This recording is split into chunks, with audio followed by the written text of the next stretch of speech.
We've talked about everything in this unit except the rise of absolutist rulers in the period 1648 to 1850. So let me put it this way, if the kings of the Middle Ages were like Charmander and the new monarchs of the 16th and 17th centuries were like Charmeleon, then the kings of this period are like the first edition shadowless holographic Charizard. Which is to say that since the beginning of this course, monarchs continued to grow in power, and now we're going to talk about the high watermark, namely absolutism. And hey, credit where credit is due, that Pokemon example came from O'Hara through the eras over on TikTok.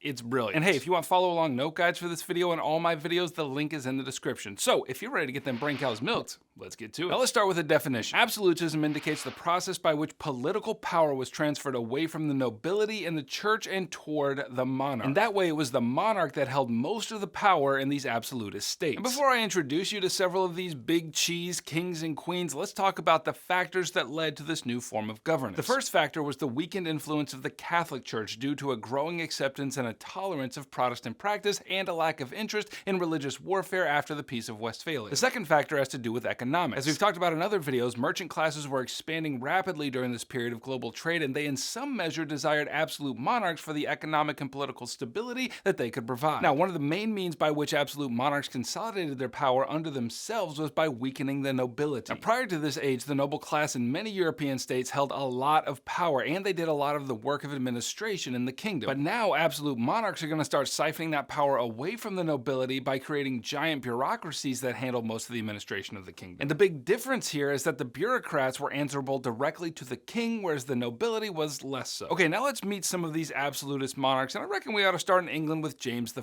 If you watch my video on the English Civil War, you'll remember that James I was significantly influenced by the idea of the divine right of king. This was the idea that a king had been granted political authority by God and was thus answerable only to God, not to the nobility, not to the people, God alone. And so James tried to act in accordance with his divine right by spending money that was unapproved by Parliament, but that presented a problem in England that won't be a problem in any other attempt at absolutism. In England, they had the Magna Carta ratified in 1215, which officially limited the power of the monarch. And so Parliament was always pushing back against James's attempts at absolutism. And so in the end, England fought a civil war to establish the limited power of the monarch, and so James I's attempts at absolutism, they were a failure. Now, over in Spain, absolutism reached its peak in Phillip II in the second half of the 16th century. Philip was able to unite the Iberian Peninsula by capturing Portugal and repulse those pesky Ottomans in the Mediterranean. But unfortunately for Philip, the rebellion in the Spanish Netherlands, which we talked about in another video, and the failure of the Spanish Armada to successfully invade England led to a decline of Spain's power over the next century. But James and Philip were just the appetizers of this magnificent absolutist meal, and now we get to the main course. If there was one monarch that had all the absolutist flavors baked in, it was our boy Louis XIV of France. In fact, Louis had a little catchphrase that he was fond of using, namely, l'état c'est moi, which when being translated means, I am the state. In other words, by Louis's reckoning, the military is not the state, the nobility is not the state, the people are not the state.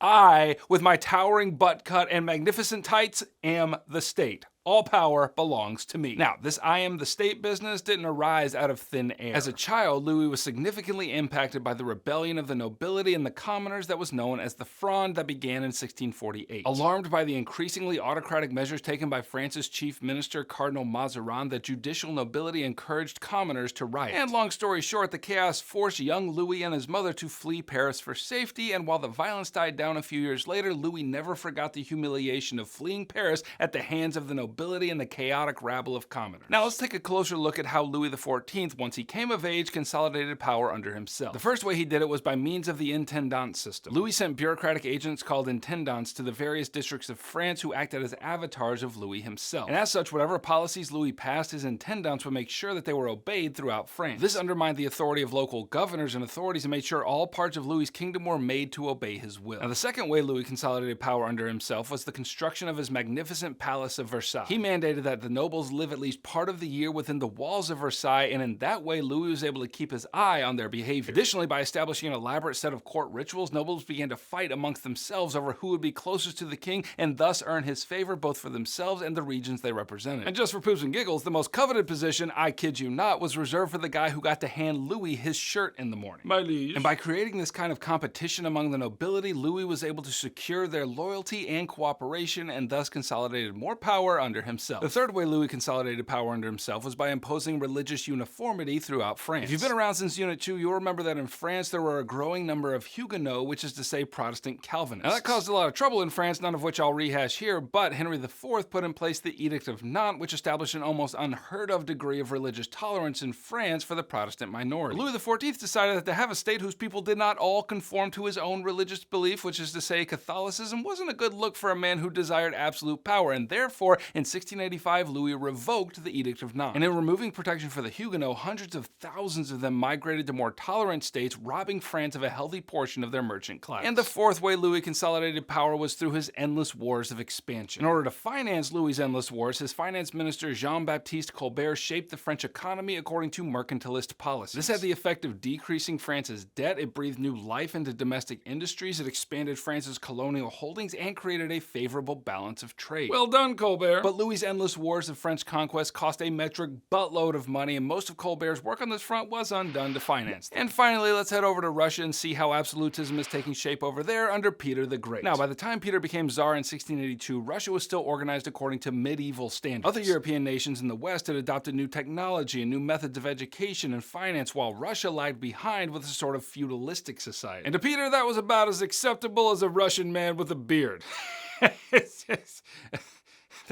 That joke will make more sense in a minute. But trust me, it's hilarious. Anyway, Peter went on a trip to some of these Western nations to see how they did things and returned home convinced that Russia had to westernize or else be overtaken by the Western nations. So Peter was determined to transform Russia's political, cultural, and religious institutions. In terms of political institutions, Peter required nobles to serve in the army or civil administration. He created a series of ranks that nobles could move through, which meant that experts ended up on top, and this was essential to a modern government. Additionally, this made the nobility answerable to Peter himself, and that's how you get absolute power. In terms of cultural institutions, Peter didn't see any men sporting beards over in Western Europe, so he required the nobility to shave their beards and wear Western-style clothing. He actually created kind of like a fashion police who would walk around the streets cutting off beards and trimming men's coats to an acceptable Western length. And this wasn't just for funsies. According to the Russian Orthodox Church, an unshorn beard was a sign of piety, and thus Peter was challenging the authority of the church by requiring the shaving of beards. But don't worry, if you wanted to keep your beard, then Peter established a beard tax that allowed anyone to keep their lustrous chin music flowing. In terms of religious institutions, Peter reorganized the Russian Orthodox Church by eliminating the role of patriarch, which was kind of like the Pope of the Orthodox Church, and he replaced it with the Holy Synod, which Peter populated with officials and ministers who would do Peter's bidding. Now, in order to pull all this off, Peter tripled taxes, and that meant most of the peasantry despised Peter's reforms. However, Peter's work to westernize Russia brought the nation into the mainstream of European development, and that process was continued through his heir, Catherine the Great, on whom more in another video. Alright, click here to keep reviewing Unit 3, and since we're at the end of the unit and you are most likely getting ready for an exam, you can click right here to grab my AP Euro review pack, which will help you get an A in your class and a 5 on your exam in May. Hey, I'll catch you on the flip-flop.